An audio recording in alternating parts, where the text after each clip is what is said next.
आज हम इस वीडियो में सिविक्स का चैप्टर 2 फेडरलिज्म का सबसे इजी और सबसे इंटरेस्टिंग टॉपिक को डिस्कस करेंगे, जिसका नाम है इस टॉपिक का decentralization. Decentralization in India. India में डिसेंट्रलाइजेशन कब हुआ, इसका मीनिंग क्या है, इसका स्ट्रक्चर क्या है, इन सारी चीज़ों को हम इस टॉपिक में ब्रीफली डिस्कस करेंगे। सबसे पहले आपको एक बात इसमें अच्छे से लर्न करनी है कि डिसेंट्रलाइजेशन का बेसिक जो कॉन्सेप्ट है वो बात करता है लोकल गवर्नमेंट की। अगर इंडिया में कहीं पर भी डिसेंट्रलाइजेशन टर्म यूज हो रहा है तो इट मीन्स वो किसकी बात कर रहा है, लोकल गवर्नमेंट। लोकल गवर्नमेंट जो कि विलेज और टाउन से जुड़ी हुई होती है उसको हम कहते हैं लोकल गवर्नमेंट। तो डिसेंट्रलाइजेशन का मतलब है जब सेंट्रल गवर्नमेंट और स्टेट गवर्नमेंट अपनी पावर को किससे डिस्ट्रीब्यूट करती है, शेयर करती है, लोकल गवर्नमेंट से करती है, तो उसे बोलते हैं डिसेंट्रलाइजेशन। क्योंकि सेंट्रलाइजेशन का मतलब है पावर को कंसंट्रेट करना, और यहाँ पर इसका अपोजिट होगा डिसेंट्रलाइजेशन यानी पावर को डिस्ट्रीब्यूट करना। तो पावर को डिस्ट्रीब्यूट स्पेशली कौन से लेवल पर किया जाए, नीचे लोअर लेवल पर, और लोअर लेवल पर कौन सी गवर्नमेंट काम करती है, लोकल गवर्नमेंट। तो इसको हम कहते हैं डिसेंट्रलाइजेशन। एक्चुअली में इंडिया में अगर हम अपने कॉन्स्टिट्यूशन को रीड करें तो हमें पता चलेगा लोकल गवर्नमेंट को हमारे यहाँ पर 1952 में ही सेटअप किया गया था, लेकिन उस समय से लेकर नेक्स्ट 1990s तक इसकी कोई इम्पोर्टेंस नहीं रही। इसमें इतनी ज़्यादा वीकनेस थी कि जनता में भी डिसेंट्रलाइजेशन को लेकर किसी तरह की कोई अवेयरनेस नहीं दिखाई दी, ना इसमें कुछ ऐसा दिखाई दिया कि हमें पता चले कि हाँ लोकल गवर्नमेंट जो है वो हमारे लिए कुछ कर रही है। ऐसा क्यों नहीं हुआ?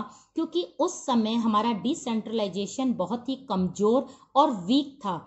इसके पास कॉन्स्टिट्यूशनल स्टेटस तो था, लेकिन इसको इम्प्लीमेंट करने की पावर जो थी वो बहुत कम थी। तो डिसेंट्रलाइजेशन जो इतनी पॉपुलर आज हुई है, आज इसकी इतनी इम्पोर्टेंस है, आज स्ट्रिक्टली इसको यूज किया जाता है, वो कब से ऐसा हुआ, कौन से ऐसे एफर्ट्स हुए, कौन से ईयर से हुए, तब से डिसेंट्रलाइजेशन को हम जानते हैं। वो ईयर आपको ध्यान रखना है, वो है 1992।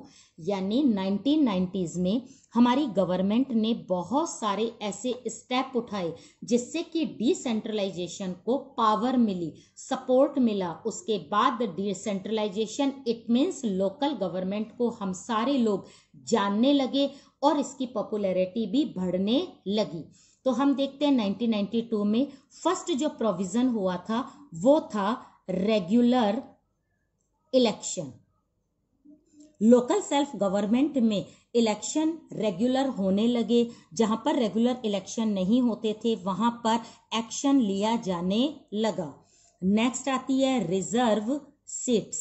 अब ये रिजर्व सीट्स किसके लिए थी? एससी के लिए थी, एसटी के लिए थी और ओबीसी के लिए थी। तो इन कैंडिडेट के लिए लोकल सेल्फ गवर्नमेंट में रिजर्व सीट रखी गई ताकि इन लोगों की प्रॉब्लम्स को भी यहाँ पर सॉर्ट आउट किया जाए। नेक्स्ट आता है वो है 1/3 सीट्स रिजर्व फॉर किसकी? विमेन की। तो विमेन की जो प्रॉब्लम है वो लोकल सेल्फ गवर्नमेंट में उठे, उनके डिमांड्स को लोग माने, तो यहाँ पर विमेन को एक सीट दी गई ताकि उनकी इम्पोर्टेंस बने। तो यहाँ पर हमें ध्यान देना है, विमेन को जो रिजर्वेशन दिया गया है वो सिर्फ लोकल गवर्नमेंट में ही है। सेंटर और स्टेट गवर्नमेंट के इलेक्शन में विमेन को किसी तरह का कोई रिजर्वेशन नहीं दिया गया। इसके बाद आता है स्टेट इलेक्शन कमीशन, यानी स्टेट इलेक्शन कमीशन हर एक स्टेट में सेपरेट होगा। और इसका क्या काम होगा? इस सेक का काम होगा कि हर एक स्टेट में ये देखे कि वहां पर पंचायत के या म्युनिसिपैलिटी कॉरपोरेशन के इलेक्शन हो रहे हैं या नहीं हो रहे। तो ये सारी रिपोर्ट अपने पास में रखता है। लास्ट अगर हम बात करें तो ये है पावर शेयरिंग। पावर शेयरिंग जो पहले सिर्फ थ्योरिकल होती थी, अब वो क्या होने लगी, प्रैक्टिकली। तो यहाँ पर जो स्टेट गवर्नमेंट थी उन्होंने रिसोर्स की पावर और रेवेन्यू की पावर किसे दी गई, लोकल गवर्नमेंट को एक्चुअल में दी गई। पहले ये वाला काम सिर्फ थ्योरिकल होता था, अब स्टेट गवर्नमेंट अपनी पावर को हाफ डिस्ट्रीब्यूट किससे करती है, लोकल गवर्नमेंट से करती है। और इस तरह से हर स्टेट गवर्नमेंट लोकल गवर्नमेंट को कितनी पावर देगी, कितनी देनी चाहिए, ये सब कुछ स्टेट गवर्नमेंट पर डिपेंड करता है। कुछ भी हो, जैसे भी हो, लेकिन 1992 के बाद इस तरह के प्रोविजन ने डिसेंट्रलाइजेशन को एक स्ट्रेंथ या मजबूती दी। उसके बाद से लेकर अब तक हम लोकल गवर्नमेंट को बड़े अच्छे से जानने लगे हैं और यहाँ पर इसकी इम्पोर्टेंस जो है वो लगातार बढ़ रही है। ठीक है, तो हमने बात करी डिसेंट्रलाइजेशन यानी लोकल गवर्नमेंट की, जो 1952 में एस्टेब्लिश हो गया था, लेकिन इसको इम्पोर्टेंस 1992 के बाद में मिली थी। अब हम देखते हैं कि डिसेंट्रलाइजेशन यानी लोकल गवर्नमेंट की मेरिट क्या है। ठीक है, मेरिट आपको क्या लगती है? पहली मेरिट तो ये होगी कि यहाँ पर सिर्फ एक यही ऐसी गवर्नमेंट है जिसमें विमेन को क्या मिला हुआ है, वो है रिप्रेजेंटेशन। ये सबसे अच्छी बात है लोकल सेल्फ गवर्नमेंट की। दूसरी चीज है यहाँ पर वो ये है इसका स्टेटस का मतलब है कि लोकल गवर्नमेंट को सिर्फ वर्बली स्टेटस नहीं मिला हुआ है, मीन्स कॉन्स्टिट्यूशन में ये वाली गवर्नमेंट मेंशन है। तो इसका मतलब है अगर इसको कॉन्स्टिट्यूशनल स्टेटस मिला हुआ है तो ये इस बात का प्रूव है कि लोकल गवर्नमेंट के पास भी पावर होनी चाहिए। नेक्स्ट आता है यहाँ पर जो रिप्रेजेंटेटिव है। रिप्रेजेंटेटिव अगर हम देखें यहाँ पर तो near about 36 lakh elected representative अकेले लोकल सेल्फ गवर्नमेंट के इंडिया में होते हैं। इतने सारे रिप्रेजेंटेटिव तो वर्ल्ड में किसी न किसी कंट्री की पॉपुलेशन ही होगी। तो कहने का मतलब है इतना लार्ज एरिया इस बात को प्रूव करता है कि इंडिया में डिसेंट्रलाइजेशन बड़े आराम से फल फूल रहा है, बहुत ज्यादा पॉपुलर हो रहा है। नेक्स्ट होती है बात वो है लोकल प्रॉब्लम की। लोकल प्रॉब्लम को सॉर्ट आउट करने के लिए सबसे सही लेवल कौन सा होता है? लोकल गवर्नमेंट, क्योंकि लोकल प्रॉब्लम को कभी भी स्टेट गवर्नमेंट या सेंट्रल गवर्नमेंट फुलफिल नहीं कर सकती, सॉर्ट आउट नहीं कर सकती, क्योंकि उनके MP MLAs जो होते हैं वो कॉमन जनता से बहुत दूर होते हैं। कॉमन जनता उनको कभी अप्रोच नहीं कर पाती है, लेकिन अपने गांव का सरपंच या अपने शहर का वार्ड मेंबर उसके बहुत ही ज्यादा नियर या क्लोज होते हैं, इसलिए ये प्रॉब्लम क्या हो जाती है? सॉर्ट आउट हो जाती है। नेक्स्ट हम बात करते हैं वो आती है डीमेरिट। अब हम इसकी कमजोरी भी देख ले। कमजोरी में हमने कहा इसके इलेक्शन जो है वो 1992 के बाद रेगुलर हुए हैं, तो मेन रेगुलर हुए हैं, लेकिन कहीं कहीं ये इलेक्शन जो है उनकी रेगुलरिटी नहीं रही है। तो यहां पर हम बात करेंगे इररेगुलरली की। तो यहाँ पर इलेक्शन कहीं ना कहीं किसी ना किसी स्टेट में कैसे रहे हैं? रेगुलर रहे हैं। तो यहाँ पर हमें ये ध्यान देना है कि ये जो इररेगुलरिटी है ये लोकल सेल्फ गवर्नमेंट को बहुत कमजोर करती जा रही है। दूसरी चीज हम देखते हैं कि यहाँ पर पावर को लेकर लड़ाई है। जैसे हम कह रहे हैं कि लगातार स्टेट गवर्नमेंट उन्हें पावर देती है, अथॉरिटी देती है, रेवेन्यू के राइट देती है, लेकिन ऐसा नहीं है। प्रॉपर पावर जो है, प्रॉपर जो रेवेन्यू है वो जो गवर्नमेंट है, हमारी लोकल गवर्नमेंट है, उसको नहीं मिल पाता है, इसलिए वो जनता की नीड्स को पूरा नहीं कर पाती है। नेक्स्ट इसमें आता है लोकल गवर्नमेंट का जो मेन डिमेरिट है वो है यहाँ पर करप्शन। अब ये करप्शन कैसे होता है ये हमें ध्यान रखना है कि जो भी लोकल गवर्नमेंट में इलेक्शन होते हैं वो इनडायरेक्ट होते हैं, वो तो इनडायरेक्ट होंगे ही, हर जगह इनडायरेक्ट ही होते हैं। तो यहाँ पर जो भी सरपंच वगैरह होते हैं, जैसे रिप्रेजेंटेटिव जब चुनकर आते हैं, उनमें से जो सरपंच बनाते हैं वो बहुत ज्यादा पैसा देकर इस पोस्ट के लिए खड़े होते हैं, जिससे कि भ्रष्टाचार यहाँ पर बहुत ज्यादा चलता है। स्पेशली पंचायती राज सिस्टम में लोग रिप्रेजेंटेटिव बनने के लिए बहुत बड़े बड़े पैसे देते हैं लोगों को भी और और इलेक्शन में भी काफी खर्चा करती है, जिससे लोकल गवर्नमेंट की जो एक इम्पार्शियलिटी है, जो ट्रांसपेरेंसी है, वो लगातार क्या हो रही है, खत्म हो रही है। तो हमने देखा मेरिट्स में इसकी काफी मेरिट है, लेकिन इसके साथ इसकी डिमेरिट भी है, जो इसको लगातार क्या करती है, कमजोर कर रही है। इनको हमें जल्द से जल्द दूर करना है, ताकि लोकल गवर्नमेंट हमारी और ज्यादा क्या हो सके, मजबूत बन सके। तो यहां पर हमने मेरिट डिमेरिट देखने के बाद हम इसका लास्ट क्या देखते हैं, स्ट्रक्चर देखते हैं कि लोकल गवर्नमेंट काम कैसे करती है। अगर हम लोकल गवर्नमेंट को काम करते हुए देखना चाह रहे हैं, तो हमें इसका रूरल एरिया और अर्बन एरिया ये दोनों समझना पड़ेगा।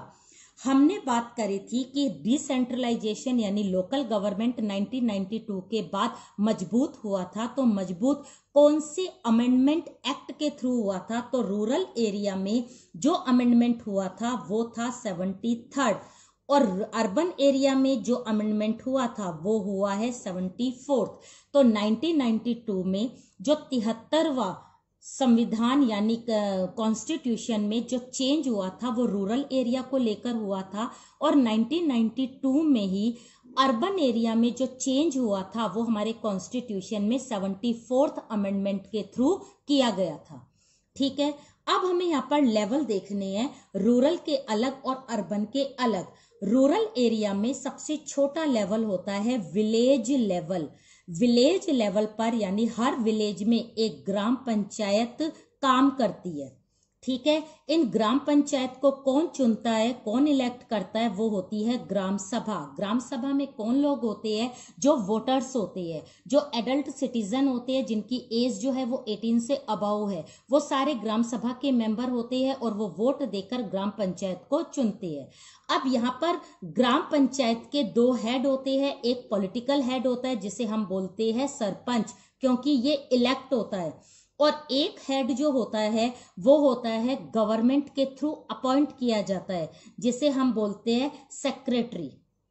ओके, तो ये हुआ पॉलिटिकल और ये हुआ परमानेंट। क्लियर? तो यहां पर विलेज के लोगों ने यानी विलेज के ग्राम सभा के लोगों ने ग्राम पंचायत के रिप्रेजेंटेटिव को चुना। इन रिप्रेजेंटेटिव ने अपने में से ही सरपंच को चुन लिया। तो सरपंच पूरे विलेज को देखता है, उसकी रिस्पॉन्सिबिलिटी सरपंच की होती है। सरपंच को हेल्प करने वाले ग्राम पंचायत के मेंबर भी होते हैं, और इन सबके काम को कौन देखेगा, सेक्रेटरी देखेगा। नेक्स्ट आता है, काफी सारे विलेज को मिलाकर एक ब्लॉक बनाया जाता है। तो इस ब्लॉक लेवल पर कौन सा इंस्टीट्यूशन काम करता है, वो होता है पंचायत समिति। ओके, अब पंचायत समिति के भी दो हेड होते हैं। पंचायत समिति का एक हेड होता है जिसको बोलते हैं चेयरमैन, ये हेड पॉलिटिकल होता है, और एक हेड होता है BDO. BDO means block development officer. वापस सुन लो, ब्लॉक डेवलपमेंट ऑफिसर। अब ये चेयरमैन कैसा होता है, पॉलिटिकल होता है, और ये कौन सा होता है, परमानेंट होता है। अब यहाँ पर क्या है, ब्लॉक में जितने भी विलेजेस आते हैं, आप मान के चलो 10 से 15 जो विलेजेस होते हैं वो किसके अंडर आते हैं, ब्लॉक के। तो यहाँ पर इस ब्लॉक में यानी 10-15 विलेज मिलकर उसके जो एडल्ट सिटीजन है, जो वोटर्स है, वो पंचायत समिति के रिप्रेजेंटेटिव को चुनते हैं। ये रिप्रेजेंटेटिव अपने में से ही चेयरमैन को इलेक्ट करते हैं, और गवर्नमेंट की तरफ से एक पर्सन को अपॉइंट किया जाता है एग्जाम के थ्रू, जिसको बोलते हैं ब्लॉक डेवलपमेंट ऑफिसर। अब यहाँ पर जो सेक्रेटरी है विलेज की, ग्राम सभा की, सरपंच की, तीनों की रिपोर्ट किसको देगा, बीडीओ को। यहाँ पर चेयरमैन किसको अपने अंडर में रखेगा, सरपंच को। तो यहाँ पर बीडीओ के अंडर में कितने सेक्रेटरी हो जाएंगे, 10 से 15। चेयरमैन के अंडर में कितने सरपंच हो जाएंगे, 10 से 15। ठीक है, अब काफी सारे ब्लॉक को मिलाकर क्या बनाया जाता है, डिस्ट्रिक्ट। ओके, तो एक ब्लॉक में यानी एक डिस्ट्रिक्ट में कम से कम वो ही 10-15 ब्लॉक होते हैं, जिसके ऊपर बनाया जाता है एक इंस्टीट्यूशन जिसको हम कहते हैं जिला परिषद। जिला परिषद में भी सेम दो हेड होते हैं, एक होता है चेयरमैन और दूसरा कौन सा होता है जिसको हम सब जानते हैं, वो है कलेक्टर। ओके। तो यहाँ पर डिस्ट्रिक्ट के जितना भी ब्लॉक होता है, ब्लॉक में जितनी भी पॉपुलेशन होती है मिलकर जिला परिषद के रिप्रेजेंटेटिव को इलेक्ट करते हैं। ये रिप्रेजेंटेटिव अपने में से ही एक चेयरमैन को इलेक्ट करते हैं और गवर्नमेंट अपनी तरफ से एक पोस्ट अपॉइंट करती है जिसे कलेक्टर कहते हैं। ये बीडीओ, ये सेक्रेटरी, ये कलेक्टर, ये तीनों एग्जाम के थ्रू ही यहाँ पर अपॉइंट किए जाते हैं।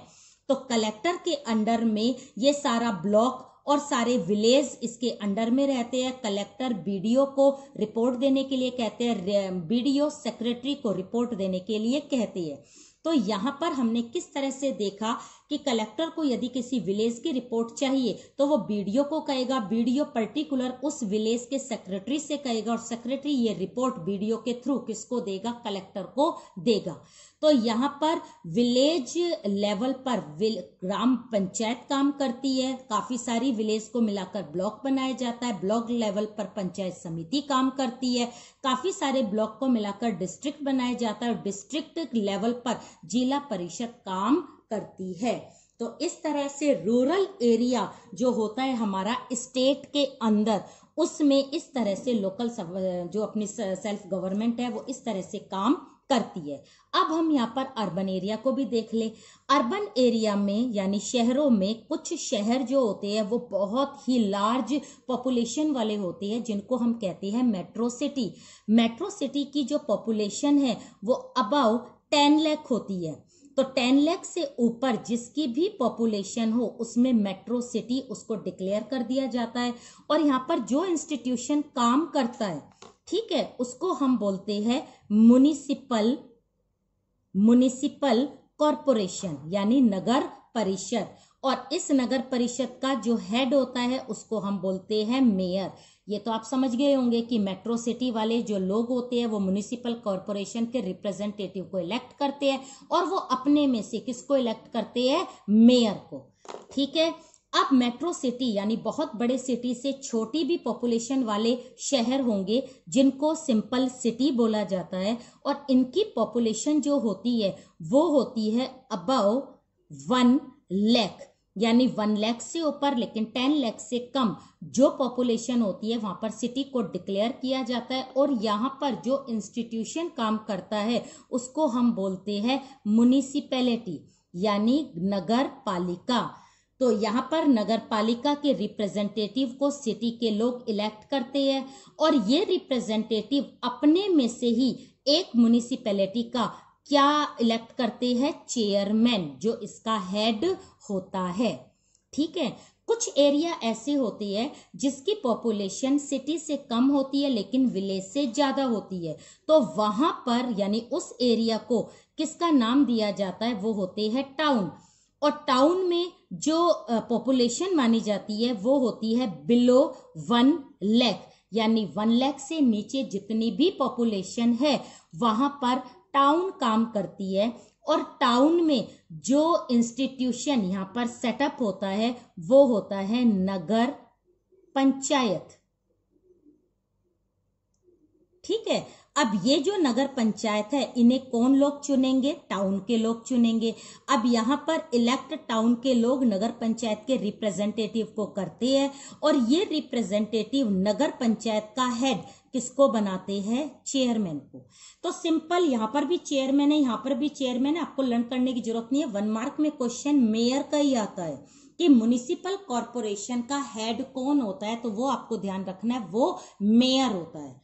तो यहाँ पर हमने लोकल सेल्फ गवर्नमेंट का ये स्ट्रक्चर देखा है। ये स्ट्रक्चर यानी लोकल सेल्फ गवर्नमेंट जो है वो स्टेट में काम करती है। स्टेट में कुछ रूरल एरिया यानी गांव होते हैं और कुछ शहर होते हैं। तो शहरों को शहर 3 तरह से होते हैं। बहुत छोटे कस्बे यानी टाउन होते हैं, थोड़े से बड़े शहर यानी सिटी होते हैं, बहुत बड़े शहर यानी मेट्रो सिटी होती है। तो इन शहरों को वार्ड में डिवाइड कर दिया जाता है। हर वार्ड से एक एक वार्ड मेंबर चुनकर आता है, वो ही या तो म्युनिसिपल कॉरपोरेशन बनाता है या फिर म्युनिसिपैलिटी सिटी में बनाता है या नगर पंचायत वो टाउन में बनाता है। सेम रूरल एरिया में भी विलेज होता है, ब्लॉक होता है और डिस्ट्रिक्ट होता है। तो इस तरह से आप अपने माइंड में एक चीज क्लियर कर लो कि डिसेंट्रलाइजेशन अगर आपके एग्जाम में आ गया तो इसका मतलब है एग्जामिनर आपसे लोकल गवर्नमेंट की बात पूछ रहा है। अगर उसने क्वेश्चन दे दिया explain the demerit of decentralization, तो इसका मतलब है डीमेरिट हमें किसकी बतानी है, लोकल सेल्फ गवर्नमेंट की। ओके, और इसके नोट्स आपको डिस्क्रिप्शन बॉक्स में मिलेंगे, उससे जरूर रीड करना।